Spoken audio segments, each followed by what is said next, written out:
Oh, they love you, Christopher Nolan. Oh my gosh. We love you too. Welcome to the show. Congratulations on The Odyssey. It's the biggest movie in the world. Congratulations. The Odyssey you saw when you were 5 years old, I read somewhere, on stage? I first encountered the story, I think it was about 4 or 5, and watching a play at school that the older kids were doing bits of the Odyssey. Like I remember Odysseus being strapped to the mast for the sirens, and I remember, you know, they did some version of the horse.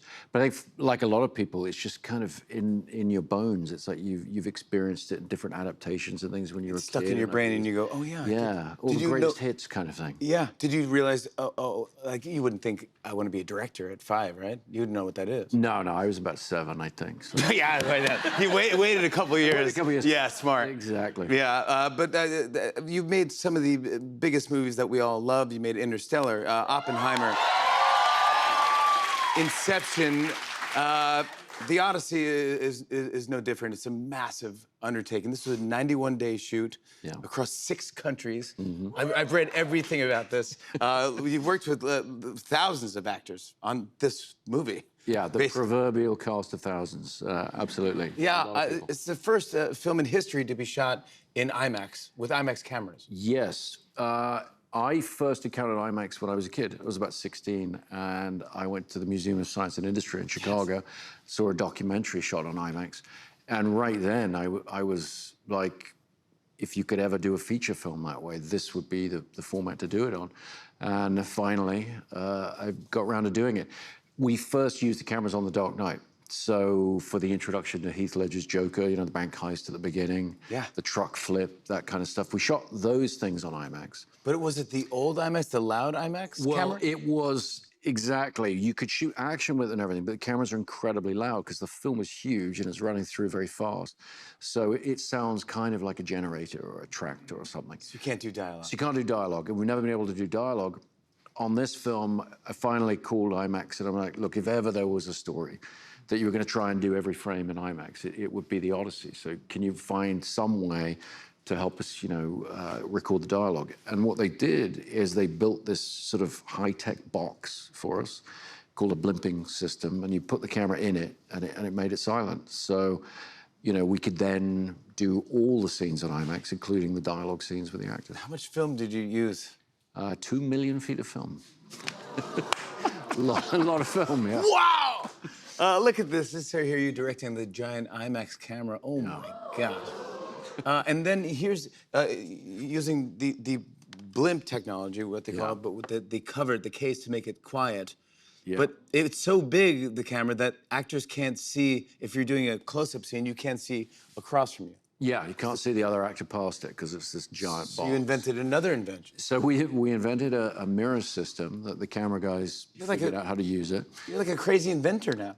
Well, my director of photography, Hoyte van Hoytema, he's a great artist, but he's also kind of an engineer. And so when you set him a challenge, and I said, well, what if we use 2 mirrors and do some kind of periscope thing? He and his guys found a way to do it. This is kind of the mirror system, if you can see. That's looking into it. So you can act across from each other. That's fantastic. Yeah, so the actors can make real eye contact and actually perform together. Did you ever think to yourself, man, next movie I want to do an easy one? How about a Christopher Nolan rom-com? I think doing a rom-com would be incredibly difficult. I love watching those movies, but no, I think comedy, like people who direct comedy, people who do comedy, I think that's one of the hardest things in the world, to make people laugh that way, and particularly the risk of taking. When you make a film, you know, if I show a film to people and maybe they don't respond to bits of it, I'm like, they don't get it, you know, whatever. Yeah. There's no hiding behind that when you do comedy. So yeah, trust me. I would be I would be terrified of doing anything like that. But everything on this movie is shot practically. I mean, these ships are actual ships. Where did you get those ships? Stavanger in Norway. We found a Viking ship that had been built exactly according to those ancient specifications. And it was very much the hull shape and the rig that we needed to do a Bronze Age ship. And so, where are you when the ship is going? Are you on a different ship? No, I'm on the ship with everybody, cast and crew, and Odysseus's men, you know, his group of guys. They had to learn how to row it. They had to learn how to put the sail up. We took the crew. It's a crew of about 26 people needed for that that vessel, and we put their crew all in our costumes. They became part of the movie crew, as it were. And Odysseus's guys, the actors, joined in with them, and they figured out how to raise the sail, how to rig it, how to row, all of this stuff. And they were on there for months. Do you feel like you kind of went through an odyssey? I think everybody involved with the film genuinely feels that way.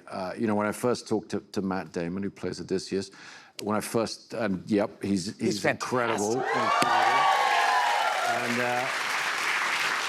And he was the key to it, really, because I said to him, look, it's going to be hard. And he said, yeah. And I said, no, really hard. And it was, but he valued being there, doing that. He saw every challenge as an opportunity. And so everybody else, you know, he's leading from the front, the rest of the cast and all of the crew. It reminded us all how lucky we are to do what we do and to be there doing it. And he's just a tremendous leader in that. Regard. And just you have just the greatest reputation. Everyone who's come on the show says how much they love you and how great of a leader you are to everybody. And you just made everyone feel so comfortable. But you're so smart, and you are directing. But it's a massive thing. What you see in your eyesight, in your brain, is what we see on the screen, right? It's as big as you can think. I mean, there's a scene, I don't want to give too much away, but there's a scene where all these ghosts are rising out of the sand. Yeah. And Matt Damon told me that they were actual stunt actors buried. Yeah. With like snorkels. Very carefully. To breathe. What other secrets did he give away? Yeah, that's right. I don't want to spoil the ending. Yeah. The ship sinks at the end. No, I don't. I'm making it up. That's a different movie. But he said watching that, it was just something he never could imagine. Yeah. You would think visual effects would do that. Yeah. But you combine them. The Cyclops. Yeah. Is a real actor. Well, everything in that sequence, we used every trick in the book, a lot of different methods, from frightening puppetry, animatronics, CG, everything. But it's all guided by my good friend Bill Irwin. Bill Irwin. And Bill had puppeteered the robot TARS and provided the voice in Interstellar. So every time that robot moved, you know, he went all around the world, including, you know, waist deep in water in Iceland, moving this thing and creating a sense of personality. Because Bill is a great actor. He's also a clown. No, I mean an actual clown. Yeah. And, respect to all the clowns out there. Yeah. You're speaking to one. Yeah, absolutely, yeah. But not as good as Bill Irwin. He's fantastic. He's amazing. And I called him right away when I knew we were taking this on, because I knew that one of the things I learned from my good friend Guillermo del Toro is a monster is never just a monster. And if you can look at these creatures with some kind of individuality, if they can have a presence behind them, a personality, they're going to mean more in the film, whether it's threat or whether it's something you care about, you know, all of that. And so it needed to be guided by a performer. And so everything we did with Cyclops, and there's a lot of different ways we took it on. Bill is behind all of it, you know. Oh, it's frightening. It's unbelievably scary. It's frightening, but also the sets aren't even sets. Were you in like a real cave? We were in a real cave, and my production designer, Ruth de Jong, you know, when we were scouting, we found this giant cave, and she said to me, well, let's just film it here. And I was like, well, I've done a lot of cave movies, and we always build the cave. Like, we're going to wind up building the cave. Batman, anyone? Yeah. Exactly. Hello. Yeah, I think I've seen a bat cave or two. Yeah. Hello. And you know, eventually Ruth just convinced me. It's like, no, this really could work. We had an incredibly high ceiling, a hole in the top so we could rig down through it, and you know, bring all of our stuff in. And so every morning everyone would hike up the path that you see in the film. Like, that's the approach to it, you know, where they go up. That's how you get to set. That's how you get it. You get to set just like Odysseus got there and into the cave. And then, yeah, everything that happens in the cave really happened in the cave. Yeah. We've had a bunch of the cast on the show. We've been very lucky. And they've all said, oh my gosh, getting the call from Christopher Nolan is an immediate yes. Have you ever gotten a no? Have I ever gotten a no? Yeah, I have. David, besides me, when I said I didn't want to. I didn't want to do Batman. No, the only no I would cop to is David Bowie for The Prestige. He was my great idol and everything, and I thought he'd be perfect to play Nikola Tesla. And we sent him the script and everything. He said no. And first time really ever, I went back and said, can I just go and meet him? Can I try and convince him in the room? And they agreed. And I hastily wrote him a better speech for his first appearance, turned up with a new script, and basically begged and got him to do it. So I turned the no into a yes. Yes, see? But you did get a no from the coolest kid in school. Exactly. The movie is set in Greek mythology, but there's also a lot of mythology about Christopher Nolan, and I thought it'd be kind of fun if I read a few things out there on the internet, and you can tell me if they're true or debunk them. Do you mind? Depends. Yeah, well, yeah. If you don't like it, we don't have to air it. Okay. But, okay. But all right, I heard that there are no cell phones allowed on a Christopher Nolan set, and furthermore, Christopher Nolan doesn't own a smartphone or have an email address. True. How do you do shocking. this giant movie with no email or text? I am surrounded by people helping me all the time. So it's like, it would actually be pretty hard for me to get away from the information that people are trying to give me. So. Are you tempted to get a smartphone? I kind of I have a flip phone, like a dumb phone I use when I travel and stuff, and that's kind of great. I think I would be horribly addicted to it if I had it. I think I would lose those pockets of time that I really value, where you're just thinking, just sort of looking out the window and thinking about what your next film might be, Yeah.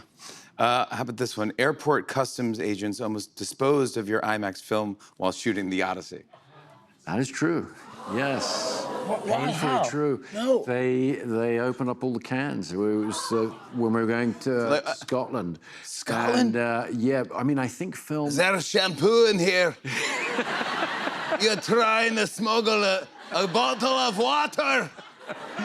It was a massive amount of film cans, and they did not actually expose it. We were able to rescue it. But Were you sweating that one? Oh yeah, big time. You're like, I can't reshoot this, buddy. No. We were in a cave, yeah. All right, how about when Star Wars came out, you saw it 12 times at the movie theater. Yeah, absolutely. The first Star Wars. I mean, that was the event. I mean, it's pre-home video as well, so if you wanted to see it again. That's correct. There was no VHS machine or whatever. This is 1977, so I absolutely love that movie and still love it. And How yeah, old 12 were you times. then? I was 7. Yeah. When it came out, yeah. Wow, Yeah. and your parents were in the film, or who'd you see it with? I dragged my parents, made them take me. Good for your mom and dad. Look who you made, mom and dad. Come on, you gotta be proud of this guy. There you go. He's Christopher Nolan. That's fun. What did you love about it? Did you love the directing? Did you love the score? What was it about Star Wars that you loved? The humor? I really loved the otherworldly aspect, that you could go to the movies and the screen would kind of open up and just take you someplace, and you'd be in this other world for a couple hours. And I think a lot of the films I've made, and definitely The Odyssey, is kind of an attempt to get back to that feeling of anything can happen through that screen. Yeah, like where are we? Tom Holland was on the show and we were talking. I go, when you get the call from Christopher Nolan, he goes, yeah. He goes, well, my agents didn't actually know what the movie was, so they said they thought it was a space movie or a vampire movie. And he goes, but either way, I said yes, I'll do it. It was neither. It was The Odyssey. How about this? Before you were making movies, you were making corporate training videos. Yeah, that's true. That's true. For what? And different companies. Intel was one. I did. You would do these little videos for what they needed in-house communications and stuff. And was it like an $800 million budget on these training videos? It was not. It was but it was actually a pretty good lesson. And you turn up in some exec's office who would have no patience, and you'd have to throw up a couple of lights, and so these people would have no patience with you, but they'd want to look great on camera. So. You learn to light things pretty fast and move on and, get on with it. How about this one? You'll watch Talladega Nights, The Ballad of Ricky Bobby, anytime you can catch it on TV. Shake and bake. Shake and bake! Come on! Will love that. You make movies with your partner, Emma Thomas, a producing partner and life partner. Yeah. But also your kids are on this film as well. Yes, we Working. have 4 children, and we put them all to work on the film in different departments. So it was a family affair. It was pretty amazing. Obviously it's work, but do you get to just look at your kid and go, it's pretty cool? Very quietly. I didn't want to blow their cover. You know. Yeah, exactly. You got to be So cool with that. Yeah. Yeah. But it was fun. It's fun when you go to work and you could see your kid there, and then order them around and make them do horrible things. So, it was cool. And they like everybody else on the shoot. They earned their pay. I mean, They worked hard. Yeah, absolutely. They worked hard. Everybody did. For anyone not familiar with The Odyssey, can we set up what the film is about? I mean, it's the oldest. Yes. I mean, the Odyssey is really the story of Odysseus being missing after the end of the Trojan War. And so the Trojan War has ended, and he has not made it home. And so the story is cutting between the events in Ithaca, where he's from, where they're wishing that he would come back. And then we get to find out what's happened on his amazing journey home. Yeah, and he has to get back to Anne Hathaway, who's also fantastic. Yeah. Everyone's great. Everyone's so good. John Leguizamo, by the way, loved him as well. I loved everything. So many good bits in here. I want to show everyone a clip. Here's a peek at The Odyssey. Take a look. We'll raise the sail, follow the southerly winds. Yes, sir. Agamemnon's rowing west on the known provisions route. He's got more mouths to feed. We'll find places to land. Are you sure it's a risk? I've followed Agamemnon long enough. With a little luck and the right winds, we'll see some of the world, still be home before Agamemnon.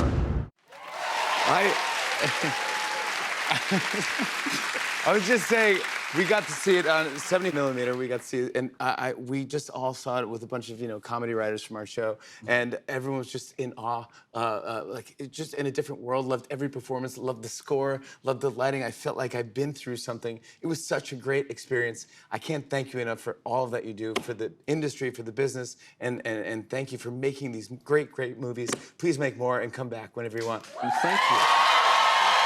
Christopher Nolan, everybody. The Odyssey is in theaters and IMAX now.